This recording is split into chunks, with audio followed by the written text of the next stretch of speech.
Anthony Davis kakabalik lang panalo agad ang Dallas. Lakers sunod-sunod na ang pagkatalo. Steph gustong maglaro laban sa Miami Heat. Sasamahan si Butler. At trending ang ginawang one-handed shot ni Curry sa labas ng court.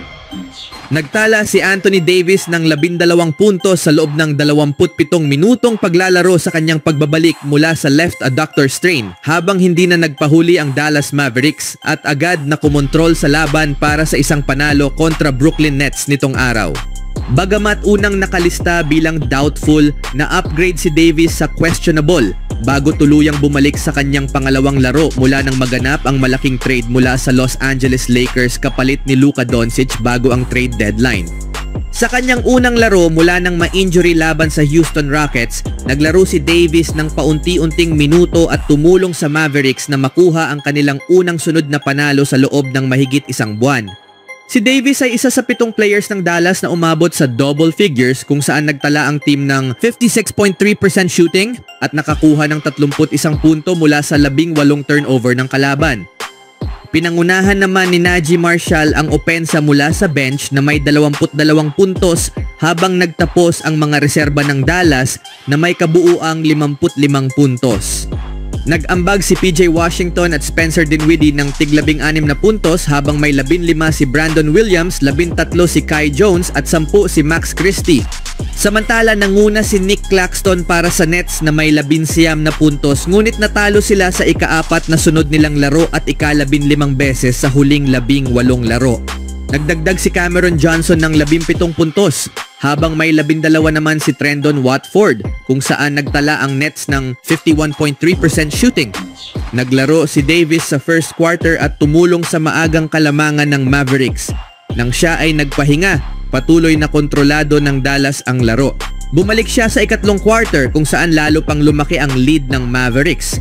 Sa huling yugto, muling nagpahinga si Davis bago bumalik upang tuluyang silyuhan ang panalo.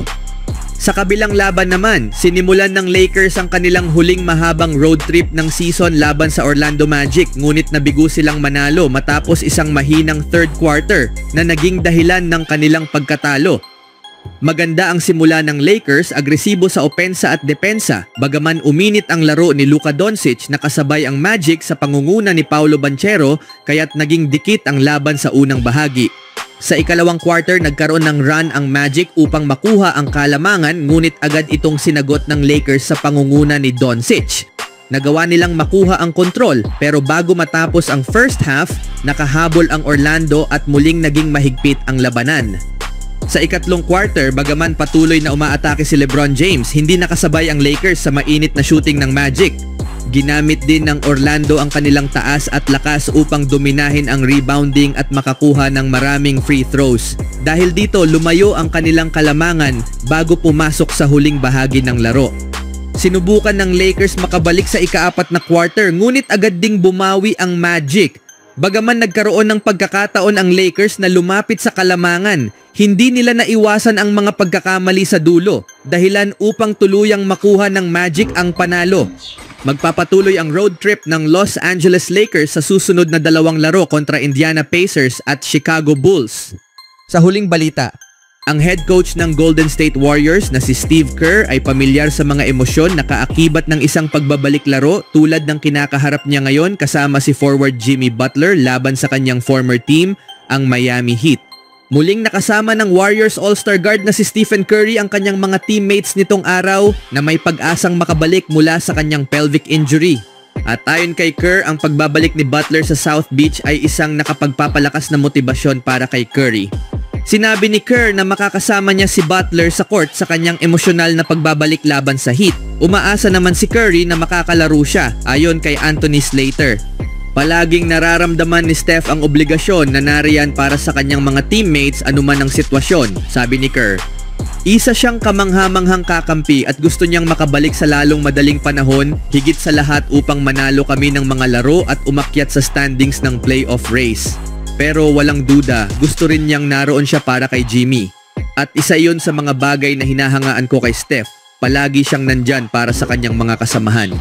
Naranasan na rin ni Kerr ang isang katulad na araw para sa isa sa kanyang mga players, ang former Warriors star na si Kevin Durant na sumali sa Golden State matapos ang 8 season kasama ang Oklahoma City Thunder. Inalala ni Kerr ang gabing hinarap ni Durant ang Thunder sa unang pagkakataon mula nang umalis siya patungo sa Warriors bilang free agent. Iyon marahil ang pinaka-emosyonal na pagbabalik laro na naging bahagi ako, ani ni Kerr. Medyo naging magulo talaga, kaya napakahalaga para sa aming team na ipaglaban si Kevin at ginawa nilang lahat iyon. Masarap sa pakiramdam nang matapos na iyon. Tulad ng sinabi ko, may mga laro talagang ganito sa NBA season dahil sa damdaming kasama ng sports. Kaya hinaharap mo ito kapag dumating. Sinusuportahan mo ang iyong mga kasamahan at pagkatapos magpapatuloy ka na.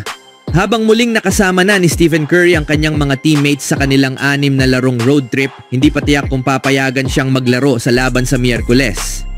Samantala, walang problema kay Warriors forward Jimmy Butler kung tingnan siya bilang kontrabida. Sinabi ni Butler na masaya siya sa kanyang bagong team at wala siyang pagsisisi sa kanyang pag-alis sa Heat ayon kay Anthony Slater ng The Athletic. Kaya pwede kayong magalit, pwede kayong gumuhit ng isang larawan na hindi lubos na totoo. Hindi ko na kailangang pumasok sa detalyeng yan, sabi ni Butler. Alam nila kung ano ang ginagawa nila, kailangan nilang maghanap ng isang taong gagawing masama. Tatanggapin ko ang pagiging kontrabida, wala akong pakialam. Narito na ako ngayon. Magsasagupa ang Butler at ang Warriors laban sa Miami Heat bukas ng araw. Speaking of Warriors, si Stephen Curry ay isa sa pinakadakilang player na kailanman ay tumapak sa isang basketball court.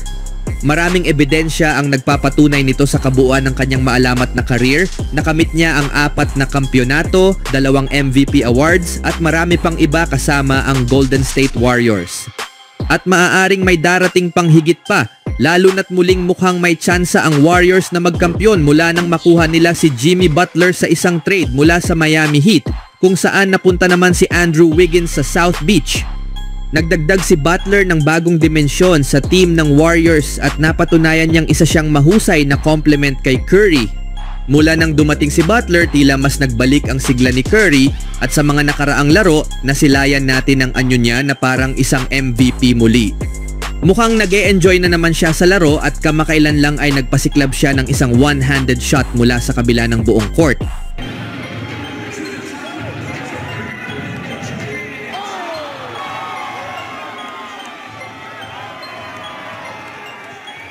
Ibinahagi ng former player ng Warriors na si Festus Ezeli ang video sa Twitter. Kilala si Curry na nasa kanyang pinakamagandang anyo kapag nag-e-enjoy siya sa laro. At may isa pang magandang balita para sa mga fans ng Warriors. Bagamat nagkaroon ng injury si Curry kamakailan, hindi naman ito malala. Sa katunayan, matapos lumiban sa isang laro, sumama na siyang muli sa Warriors sa kanilang biyahe papuntang Miami. Ang kanyang status para sa laban kontra Heat ngayong Miyerkules ay nakasalalay sa kanyang pagbuti mula sa pelvic bruise na natamo niya.